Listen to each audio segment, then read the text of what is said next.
The camera zooms into a luxury office in New York City. Kristina Khorram, now seated at her desk, stares down at a stack of legal documents in front of her. Each sheet holds her fate. The city hums outside, but inside, there's only silence. Kristina's fingers hover above the keyboard, the weight of the past few months pressing down on her shoulders. As the former chief of staff to the famous music mogul Sean "Diddy" Combs, Kristina was accustomed to managing chaos, but nothing could have prepared her for the storm that had engulfed her life. In February 2024, Kristina was thrust into the public eye in a way she never could have imagined. A lawsuit was filed against her and her former boss, Diddy, alleging a twisted, dark underbelly to the world of wealth, power, and entertainment. As the world watched, Kristina's name was dragged through the mud. Accusations were thrown at her with venom, accusations that shook the foundation of everything she had built. But what was true? And what was the cost of these accusations? Rising through the ranks.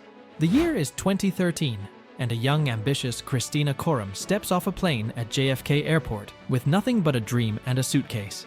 She didn't know it then, but this was the start of a journey that would change her life forever. Kristina had always been a hard worker. Growing up, she had always been the person who stayed late, putting in extra hours, and making sure no stone was left unturned. She wasn't just looking for a job, she was seeking a purpose. Her big break came when she joined Bad Boy Entertainment, the famed music label founded by Diddy. She started off as a senior executive liaison, a position that required precision and trust, and she earned it. Over the next few years, Kristina proved herself indispensable, quickly becoming Diddy's right-hand woman. In 2020, the ultimate confirmation of her worth arrived. Kristina was appointed Chief of Staff at Combs Enterprises. This wasn't just a role, it was a seat at the table with one of the most influential figures in the entertainment industry. Kristina's work ethic and reliability had earned her a reputation as someone who could handle the chaos that came with the territory. But as her power within the empire grew, so did the enemies. Every person who gains influence has someone who wishes to see them fail. The allegations surface. The lawsuit, filed by producer Rodney "Lil Rod" Jones, shook the music world to its core. Jones claimed that Combs had created a toxic and abusive culture within his empire, one that reportedly included coercion, manipulation, and even sex trafficking. The complaint alleged that Kristina Khorram, the woman at the center of the empire, had been a willing participant in these illicit activities. The complaint drew a chilling comparison, referring to Kristina as the Ghislaine Maxwell to Sean Combs's Jeffrey Epstein, suggesting a pivotal role in the alleged operations. What followed was a media frenzy. Every outlet seemed to pick up the story. Headlines across the world branded Kristina as a key player in a dark world of sex, power, and manipulation. No one knew what to believe. Was she a victim of circumstance? Or was there truth behind these allegations? The denial. In a rare public statement, Kristina made her voice heard. Standing at a podium, her face serious, she addressed the press, making it clear that the claims made against her were not only false, but also deeply hurtful.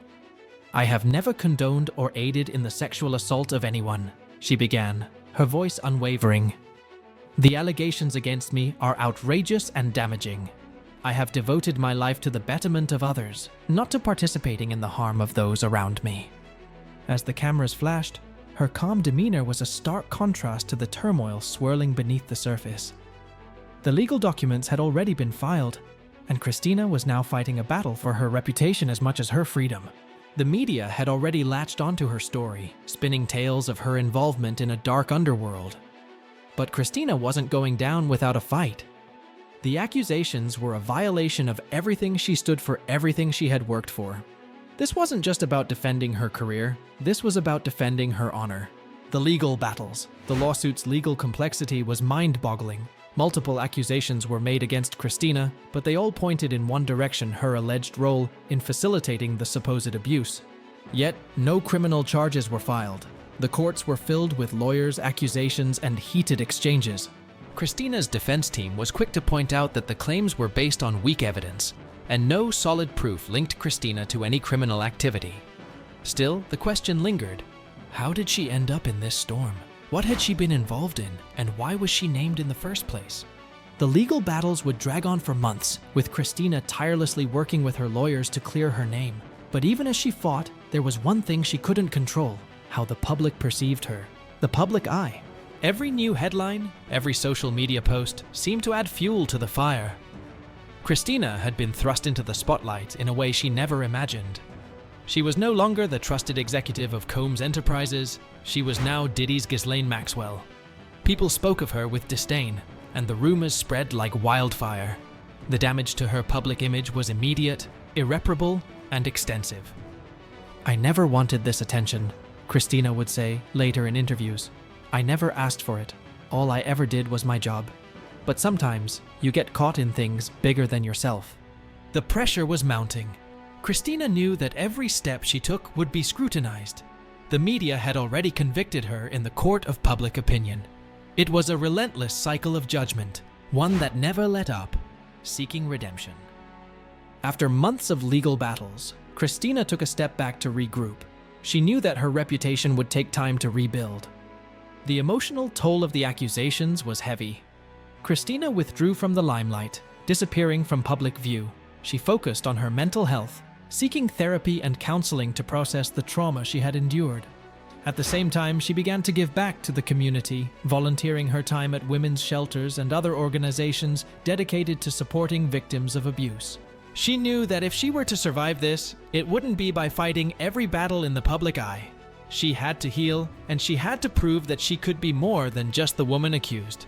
But even as she sought redemption, she couldn't escape the feeling that the world was still watching, waiting for her to fall. The legal resolution. In the summer of 2025, the civil lawsuits against Kristina were dismissed. The allegations that had once loomed so large were now deemed unsupported by the court. But even with the legal victory, Kristina knew that the battle was far from over. The public may have moved on, but the scars of the past would remain. It was clear that the shadow of the accusations would always follow her, no matter how many victories she won in court. Moving forward, Kristina relocated to a quieter place, seeking a fresh start far from the media storm that had once consumed her. With her reputation slowly on the mend, she turned her attention to the future. She knew that no matter where she went, her past would always be a part of her story. But it no longer defined her. Kristina began to rebuild her career, this time focusing on mentoring young women in business. She used her experiences to help others avoid the pitfalls that she had encountered, showing them that resilience is more than just a buzzword. It's the key to surviving life's greatest challenges.